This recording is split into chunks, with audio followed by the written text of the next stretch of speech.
Hey everyone, thanks for your patience with the technical difficulties that I was having getting on.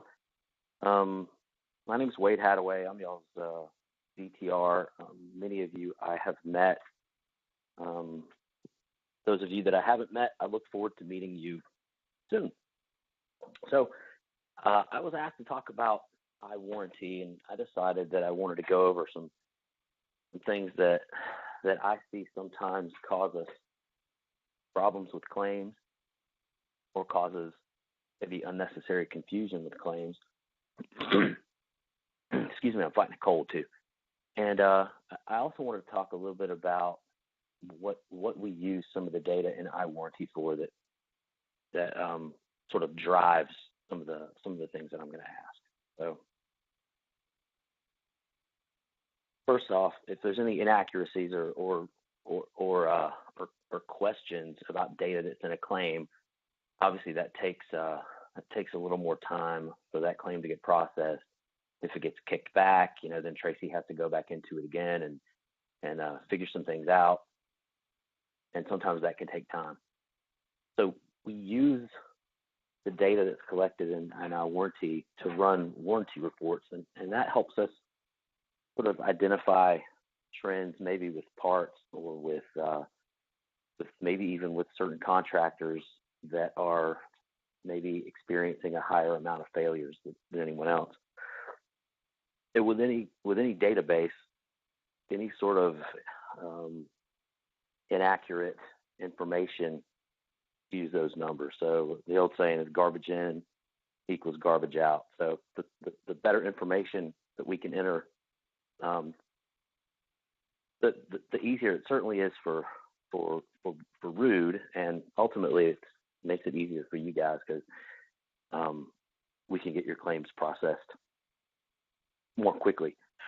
So like I said, accuracy is important. Install date is one that we're going to go over.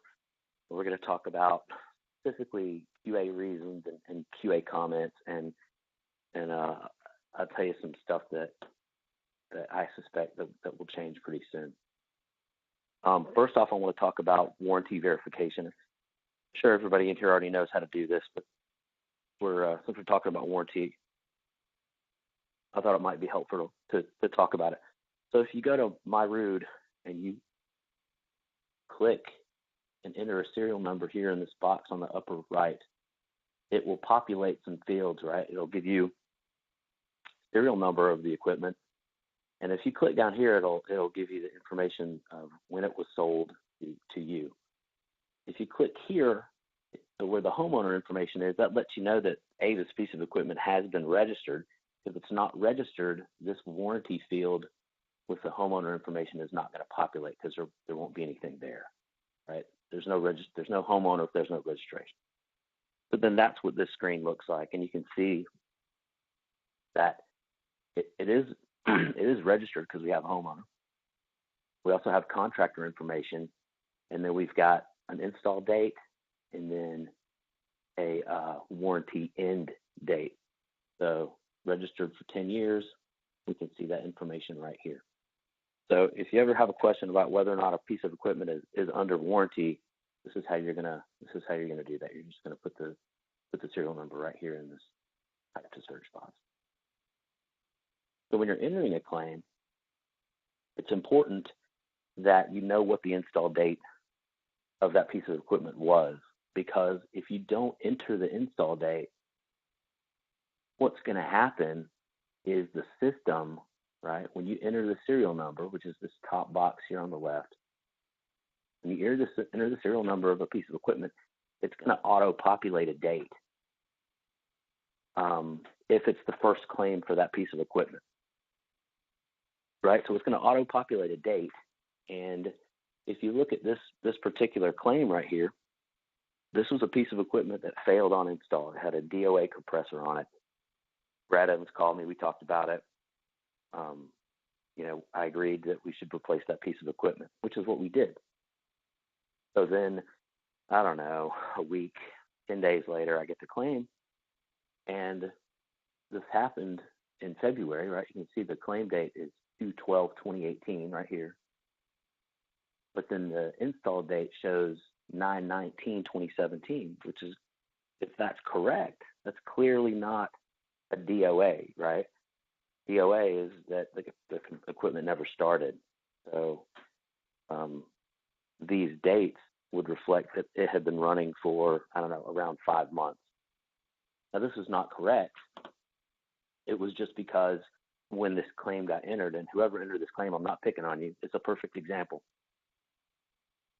When this claim got entered, it just used the default date, right, which is the 38th week of 2017. 9/19 is the Wednesday of that week, so it's the middle of that week, and that's the date that it defaults to.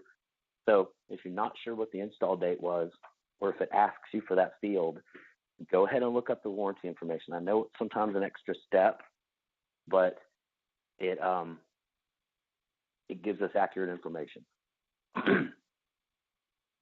So that's the first thing that I wanted to talk about.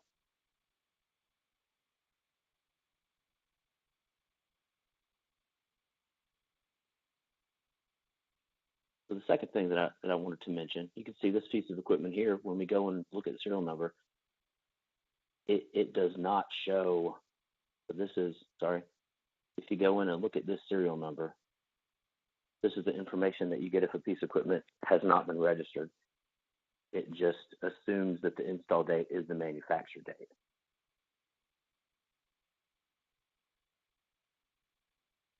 The system does. So another thing that I want to talk about is QA reasons and QA comments. So when you're entering your claim for a motor, these here under motor, those are your options for motor failures. Now, usually when I look at a motor claim, the QA reason is listed as locked up, and that's probably the most accurate choice here. We realize that this could be expanded, and that's a project that is sort of in the beginning phases here for us. We'd like to offer more choice so that you can actually put in the real failure rate, right? So this is an X13 motor. Typically, when you have an X13 motor failure, it is not that the motor's locked up, right? It's that the module is bad. So some other choices would be an open winding or a short to ground. There's not a whole lot you can do here, right? So if it's not locked up, what I would say to do would be to select other, and then in QA comments, go ahead and list the actual failure. Because what happens with these reports with all this data is that we'll run reports, and Tracy Norton runs it too. He sent me, via Brad, he sent me one last week about some motors, and it lists all sorts of information, right? So install date's important because that lets us know how long from the actual install, and not sort of the default manufacturer date install, how long it took for that part to fail. And then QA comments, in lieu of the actual reason, the QA comment lets us know exactly what that part failure was, right? So we're talking about motors. This one says it's shorted, so we're gonna assume that that's right.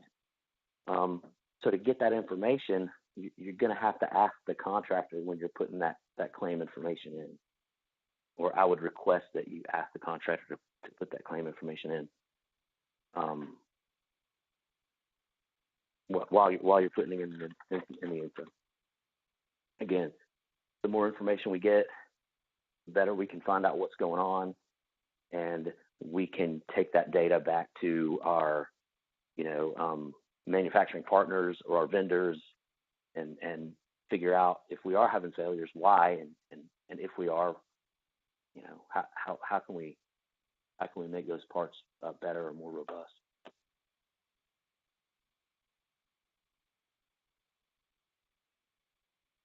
And after a 10-minute delay, it looks like I only had a few minutes of worth of presentation. So does anybody have any questions about that or about anything else as it pertains to iWarranty or the warranty system? I'm certainly not an iWarranty expert, but I will answer them however I can. If anybody has any questions, you can just type them into the chat function on the side toolbar. So how do I get to that? See where it says participants? There's like a chat. Right. There we go. I don't think anybody has any questions. Okay, well, I know that the warranty is a super exciting topic, so you're probably also excited about talking about warranty that you can't think of any questions, and I can appreciate that. If you have one, I'll tell them to go ahead and email you if they do have any questions. Yeah, please reach out, and I'll answer it as best I can. All right. Well, I'll see you. Thanks. I know Nicole will see you next week, and then I'll see you on the 20th for the inverter training. Awesome. Looking forward to it. All of them. And again, thanks for y'all's time. And if you have any questions, please reach out to me. All right. Bye, Wade. Thank you. Okay, bye. Thank you.